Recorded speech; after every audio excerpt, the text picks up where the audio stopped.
আসসালামু আলাইকুম। আশা করি সকলে ভালো আছো। আজকে ষষ্ঠ শ্রেণী বাংলা বিষয়ের পঞ্চম অধ্যায়টি নিয়ে আলোচনা করব। বুঝে পড়ি, লিখতে শিখি। প্রথম পরিচ্ছেদ হচ্ছে ৭১-এর দিনগুলি। এই পরিচ্ছেদের যে পরে কি বুঝলাম যে প্রশ্নগুলো আছে, সেই প্রশ্নগুলো আমরা ভিডিও শেষের দিকে দিয়ে দিব। ৬৫ পৃষ্ঠা হচ্ছে বলি ও লিখি। ৭১ দিনগুলো রচনায় লেখক যা বলেছেন তা নিজের ভাষায় বলো এবং লিখো। এটা পরবর্তী দিয়ে দিব, ভিডিও শেষের দিকে দিয়ে দিব। দ্বিতীয় পরিচ্ছেদ হচ্ছে আমার দেখা নয়া চীন। এই চ্যাপ্টারে যে কাজগুলো আছে, তো পরে কি বুঝলাম যেগুলো দেওয়া আছে ৬৩ বিষয়, এগুলো আমরা এটাও দিব। আমার দেখা নয়া চীন রচনা লেখক যা বলেছেন তা নিজের ভাষায় লেখো, বলো এবং লেখো, সেটাও আমরা আজকে এই ভিডিওতে কাজ করব। তৃতীয় পরিচ্ছেদ হচ্ছে রোকেয়া সাখাওয়াত হোসেন বিবরণগুলো লিখি, যে এখানে বলেছে বিবরণগুলো লিখি, অর্থাৎ এটাও আমরা পূরণ করব এই ভিডিওতে আজকে। পরে কি বুঝলাম সেটাও লিখবো, অর্থাৎ আমরা আজকে এই যে অধ্যায়ে যে ৫টি পরিচ্ছেদ আছে, যতগুলো কাজ আছে সবগুলো কাজ আমরা এই অধ্যায়ের মধ্যে, মানে এই ভিডিওতে আমরা দিয়ে দিব। এখানে বলা হচ্ছে বলি ও লিখি। এখানে চতুর্থ পরিচ্ছেদ কীট পতঙ্গের সঙ্গে বসবাস, বিশ্লেষণমূলক লেখা। এটার মধ্যে যেই কাজগুলো দেওয়া আছে সেগুলো আমরা ফিল আপ করবো। যেমন পরে কি বুঝলাম এটা সম্পূর্ণ করব। বলি ও লিখি। কীট পতঙ্গের সঙ্গে বসবাস রচনার লেখক যা বলেছেন তা নিজের ভাষায় বলো এবং নিজের ভাষায় লেখো, সেটা করব। কিভাবে উপায় বিশ্লেষণ করা যায় এটা নিয়ে আলোচনা করব আমরা। এখানে ৮২ পৃষ্ঠা যেগুলো দেওয়া আছে।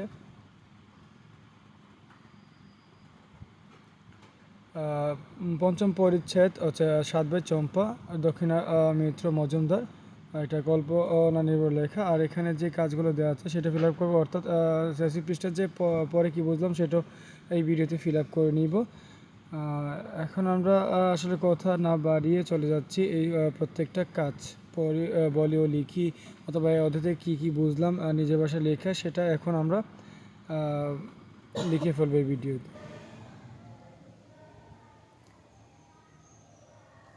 পঞ্চম অধ্যায়ের প্রথম পরিচ্ছেদ ৭১-এর দিনগুলি।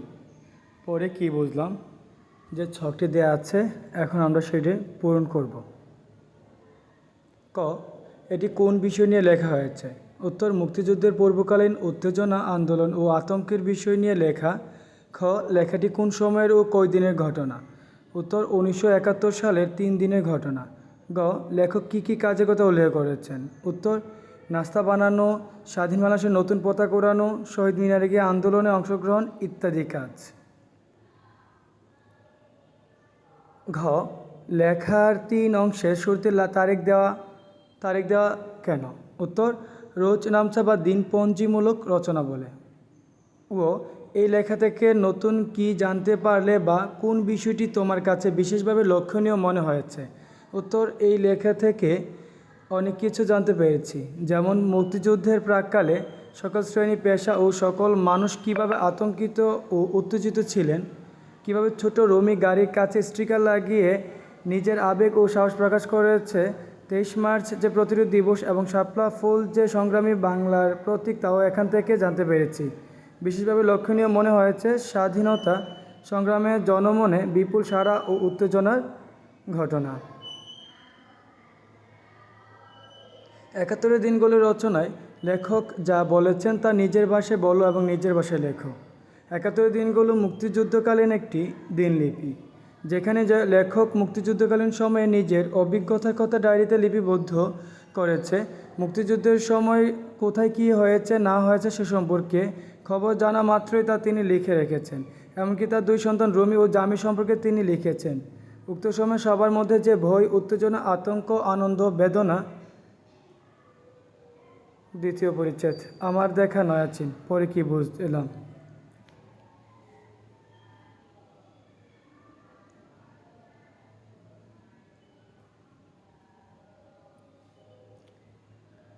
ক, লেখক এখানে কিসের বিবরণ দিয়েছেন? উত্তর, লেখক এখানে ভ্রমণের বিবরণ দিয়েছেন। খ, বিবরণটি কোন সময়ের ও কোন দেশের? উত্তর, ১৯৫২ সালের ও চীন দেশের। লেখক কী কী কাজের উল্লেখ করেছেন? উত্তর, মিউজিয়াম দেখা, লাইব্রেরি দেখা, এক্সিবিশন দেখা ও স্থানীয় বাজার দেখার কথা উল্লেখ করেছেন। ঘ, এই বিবরণে বাংলাদেশের সাথে কী কী মিল অমিল আছে? উত্তর, বাংলাদেশের সঙ্গে যে মিল রয়েছে তা হলো আমাদের দেশের মতোই চীন দেশের নদীতে নৌকা লঞ্চ চলে এদিক ওদিক, নৌকা বাদাম দিয়ে চলে। অমিল হচ্ছে চীনেরা দেশি মাল বাজারে থাকলে বিদেশি মাল কেনে না। ও, এই লেখা থেকে নতুন কি কি জানতে পারলে বা কোন বিষয়টি তোমার কাছে বিশেষভাবে লক্ষণীয় মনে হয়েছে?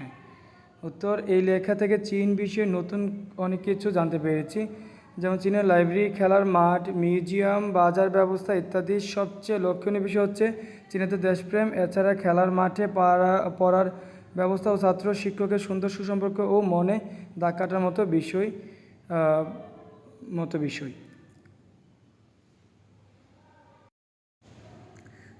লেখাটিতে চীনের মানুষের দেশপ্রেমের কোন নমুনা পাওয়া যায়? উত্তর, লেখাটিতে চীনের মানুষের দেশপ্রেমের অনন্য দৃষ্টান্ত পাওয়া যায়। বিশেষ করে দেশি মাল থাকলে বিদেশি মাল কিনতে চায় না, যদি দেশি মালের দাম একটু বেশিও দিতে হয়। তাছাড়া সেখানে জিনিসপত্রের দাম আমাদের দেশের মতো হুট করে আকাশচুম্বী হতে পারে না। আমার দেখা নয়াচীন রচনার লেখক যা বলেছেন তা নিজের ভাষায় বলো এবং নিজের ভাষায় লেখো।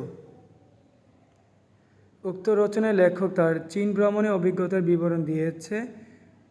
বর্ণনার মাধ্যমে তিনি দেখিয়েছেন যে চীন কতটা সংস্কৃতি বান্ধব, যেখানে লাইব্রেরি, বাজার, জাদুঘর লেখক ঘুরে ঘুরে দেখেছেন এবং সেই সম্পর্কে বিশদ বিবরণ দিয়েছেন। সেখানকার মানুষের সততা ও দেশের প্রতি শ্রদ্ধা ও ভালোবাসা বর্ণনা লেখক খুব ভালো মতো অনুধাবন করে লিপিবদ্ধ করেছেন। এখন এই অনুচ্ছেদ সম্পর্কিত এই দ্বিতীয় পরিচ্ছেদের আমাদের এখানে নয় সম্পর্কিত 100 থেকে 150 শব্দের মধ্যে একটি বিবরণ লিখি। ক্লাসরুম থেকে বের হয়ে স্কুলের মাঠে যাওয়ার সময় আমি বাস্কেটবল কোর্টের কাছে একটা গোলমাল লক্ষ্য করলাম। আমি কাছে গিয়ে দেখলাম একদল ছাত্র কিছু নিয়ে গোলমাল করছিল। তারা আসলে খেলার একটি নিয়ম নিয়ে মতবিরোধ জড়িয়েছিল। পরিস্থিতি যখন বাড়তে থাকে ঠিক তখনই একজন শিক্ষক সেখানে গিয়ে হস্তক্ষেপ করেন। তিনি শান্তভাবে উভয় পক্ষের কথা শুনেছিলেন এবং তারপরে একটি সমাধান নিয়ে আসার জন্য দুই দলকে একসাথে কাজ করার পরামর্শ দেন। দল দুটি শীঘ্রই বুঝতে পেরেছিল যে তারা আসলে স্কুলের খেলার নিয়মকানুনের বই থেকে বিষয়টি সম্পর্কে সঠিক ধারণা পেতে পারেন। শিক্ষকের পরামর্শ শুনে তারা নিজেদের মধ্যকার ঝামেলাটি সাথে সাথে মিটিয়ে নিল। শিক্ষক যেভাবে আদর ও ধৈর্যের সাথে পরিস্থিতি সামাল দিয়েছেন তাতে আমি মুগ্ধ হয়েছি। এটি একটি ছোট ঘটনা ছিল, কিন্তু এটি আমাকে ক্ষমার করার এক গুরুত্ব এবং দ্বন্দ্বের শান্তিপূর্ণ সমাধান খোঁজার বিষয়ে একটি মূল্যবান পাঠ শিখিয়েছে। তৃতীয় পরিচ্ছেদ, রোকেয়া সাখাওয়াত হোসেন। আর এই পাঠটি পরে আমি কী বুঝলাম অর্থাৎ নিম্ন বর্ণিত ছকটি এখন আমরা ফিল আপ করব।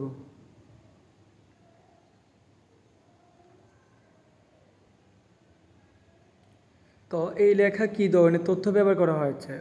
উত্তর, এই লেখায় একজন মহিষী নারীর জীবনভিত্তিক বিভিন্ন তথ্য ব্যবহার করা হয়েছে। খ, এই লেখার কোন তথ্যটি তোমার সবচেয়ে ভালো লেগেছে? উত্তর, সবচেয়ে ভালো লেগেছে রোকেয়া সাখাওয়াত হোসেনের শিক্ষার প্রতি আকর্ষণ ও অনুরাগ, মেয়েদের শিক্ষা ও উন্নতির জন্য জীবনভর প্রচেষ্টা। গ, এই ধরনের আর কি কি রচনা তুমি আগে পড়েছ? উত্তর, এর আগে বঙ্গবন্ধু শেখ মুজিবুর রহমানকে নিয়ে এই ধরনের লেখা পড়েছি। ঘ, কাদের নিয়ে এই ধরনের লেখা তৈরি করা হয়? উত্তর, যারা বিখ্যাত মানুষের জন্য অনেক কিছু করে গেছেন এমন সুপরিচিত ব্যক্তিদের নিয়ে এই ধরনের লেখা তৈরি হয়।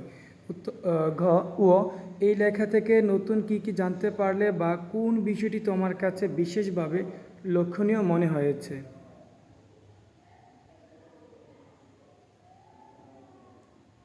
উত্তর, এই লেখা থেকে রোকেয়ার জীবন সংগ্রামের কাহিনী জানতে পেরেছি।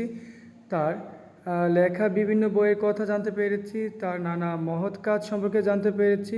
বিশেষভাবে লক্ষণীয় মনে হয়েছে প্রতিকূল রোকেয়া সাখাওয়াত হোসেন রচনার লেখক যা বলেছেন তা নিজের ভাষায় বলো এবং লিখো।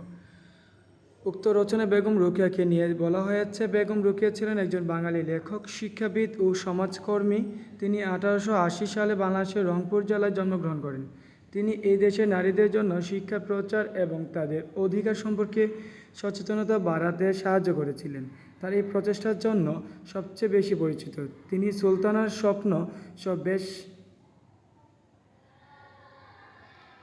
এই রচনাটি কোন বিষয় নিয়ে লেখা? উত্তর, রচনাটি কীটনাশকের সুফল ও কুফল নিয়ে লেখা। খ, লেখাটির মধ্যে কি কি বিশ্লেষণ আছে? উত্তর, কীটনাশক ব্যবহারের ফলে কীটপতঙ্গের সাথে। ঘ, তথ্যমূলক লেখার সাথে এই লেখাটির কি মিল বা পার্থক্য আছে? তথ্যমূলক লেখার সঙ্গে মিল খুঁজে পাই তথ্য ও বিষয় বর্ণনা। পার্থক্য হচ্ছে তথ্যমূলক রচনা বিশ্লেষণ কম থাকে, এক্ষেত্রে বেশি থাকে।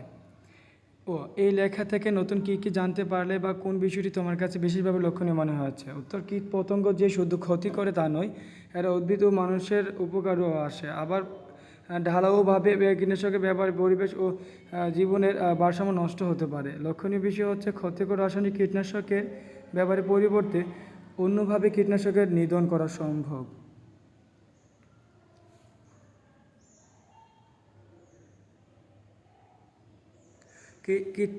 কীট পতঙ্গের সঙ্গে বসবাস চেনায় লেখক যা বলেছেন তা নিজের ভাষায় বলো এবং নিজের ভাষায় লেখো। উক্ত রচনায় লেখক কীটনাশক সম্পর্কে বলেছেন এটি কীভাবে মানুষের মারাত্মক ক্ষতি করেছে। পাশাপাশি প্রজাপতি, মৌমাছি, ছোটো ছোটো পোকামাকড়, বিভিন্ন পাখির জন্য নিয়ে আসছে মারাত্মক বিপর্যয়। কীটনাশকের ফলে মানুষের শরীরে দানা বাঁধতে পারে মারাত্মক সব রোগ। ফসলি পোকামাকড় রুখতে আমরা এই রাসায়নিক কীটনাশক ব্যবহার করে থাকি। তবে বিজ্ঞানীরা এসব ক্ষতিকর কথা অনুসন্ধান করে প্রাকৃতিক উপায়ে কীটনাশক দমনে জোর দিয়েছেন।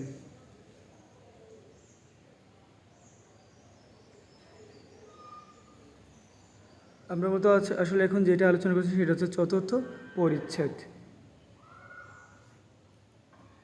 এভাবে এই ছকের উপাত্ত বিশ্লেষণ করে আরও কয়েকটি তথ্যমূলক বাক্য রচনা করো। এক, দেখে Bangladesh, Bhutan, Colombia, Bharat, Myanmar, Nepal, Thailand এবং ভিয়েতনাম সহ মোট 18টি দেশের 2010 এবং 2015 সালে আলাদাভাবে বাঘের সংখ্যা উল্লেখ করা হয়েছে। 2010 সালে সবচেয়ে বেশি বাঘ ছিল ভারতে এবং সংখ্যাটি হলো 1706। 3, বাঘের সংখ্যা বিবেচনায় 2010 সালে দেশগুলোর মধ্যে দ্বিতীয় অবস্থানে হলো বাংলাদেশ। 4, 2010 সালে সবচেয়ে কম ভাগ ছিল ভিয়েতনাম এবং সংখ্যাটি হলো 20। 2015 সালে সবচেয়ে বেশি ভাগ ছিল ভারতে এবং সংখ্যাটি হলো 2226। 6, বাঘের সংখ্যা বিবেচনায় 2015 সালে দেশগুলোর মধ্যে দ্বিতীয় অবস্থানে হলো নেপাল। 7, 2007 সালের দেশগুলোর মধ্যে সবচেয়ে কম ভাগ ছিল ভিয়েতনাম এবং কম্বোডিয়া, তখন একেবারে ভাগশূন্য হয়ে যায়। 8টির মধ্যে মিয়ানমার হলো একমাত্র দেশ যেখানে 2টি জরিপে বাঘের সংখ্যা অপরিবর্তিত। 9, 5 বছর ব্যবধান।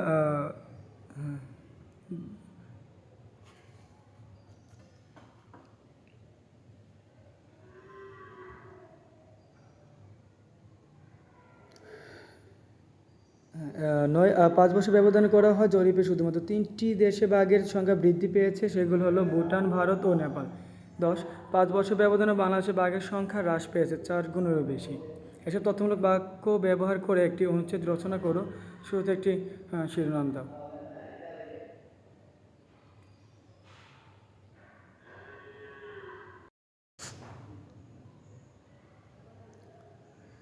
বাঘের ভবিষ্যৎ সারণীটি 2010 এবং 2015 উভয় সময়ে 8টি ভিন্ন দেশে বাঘের সংখ্যা প্রদর্শন করে। উভয় বছরে ভারতে বাঘের সংখ্যা সবচেয়ে বেশি ছিল। 2010 সালে 1706 এবং 2015 সালে 2226টি ছিল। 2010 সালের বাঘের সংখ্যার দিক থেকে বাংলাদেশের দ্বিতীয় স্থানে ছিল, তবে বাংলাদেশে বাঘের সংখ্যা 5 বছরের মধ্যে উল্লেখযোগ্য হারে কমেছে। কম্বোডিয়া 2015 সালে সম্পূর্ণ বাঘশূন্য হয়েছিল। এছাড়াও ভিয়েতনামে বাঘের সংখ্যা উভয় জরিপে কম দেখা যাচ্ছে। ভুটান, ভারত এবং নেপাল একমাত্র দেশ যেখানে 2010 সাল থেকে 2015 সালের মধ্যে বাঘের সংখ্যা বেড়েছে। উভয় জরিপে মিয়ানমারে বাঘের সংখ্যা অপরিবর্তিত ছিল।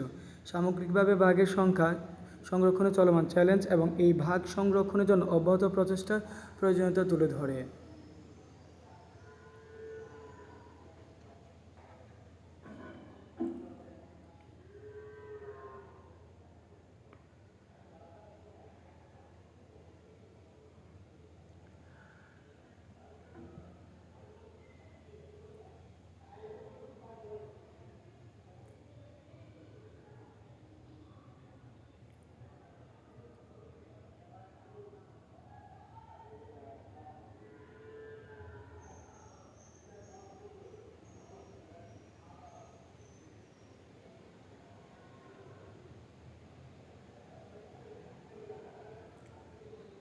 এখন আমরা আলোচনা করব পঞ্চম পরিচ্ছেদ 7 ভাই চম্পা। পরে কি বুঝলাম এর ছকটি এখন আমরা ফিল আপ করব।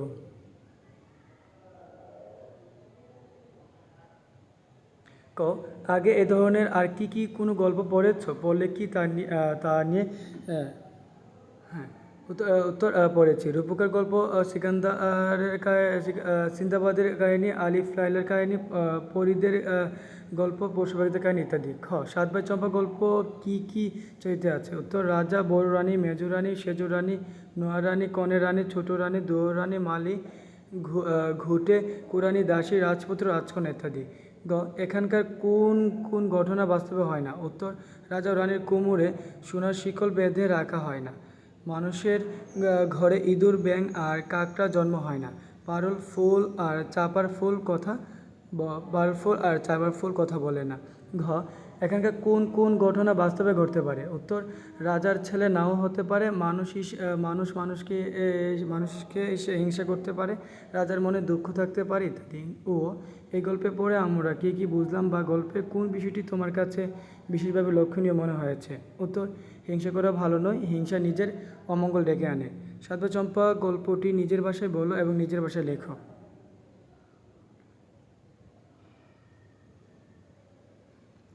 উক্ত রচনার লেখক নিজের সৃজনশীলতা ও কল্পনার মাধুরী মিশিয়ে একটি চমৎকার রূপকথার গল্প লিখেছেন। ছোট রানীর সাথে হিংসা করে বড় রানীরা রাজাকে খবর দেয় এই বলে যে ছোট রানী কিছু ইঁদুর ও কাকড়া জন্ম দিয়েছে। অথচ ছোট রানী জন্ম দেওয়া 7 ছেলে ও 1 মেয়েকে মাটিতে পুঁতে দিল।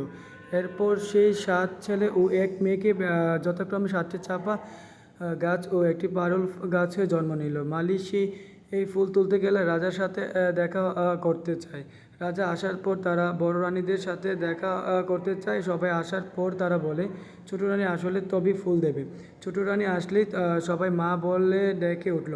তখন রাজা পুরো কাহিনী বুঝতে পারলেন।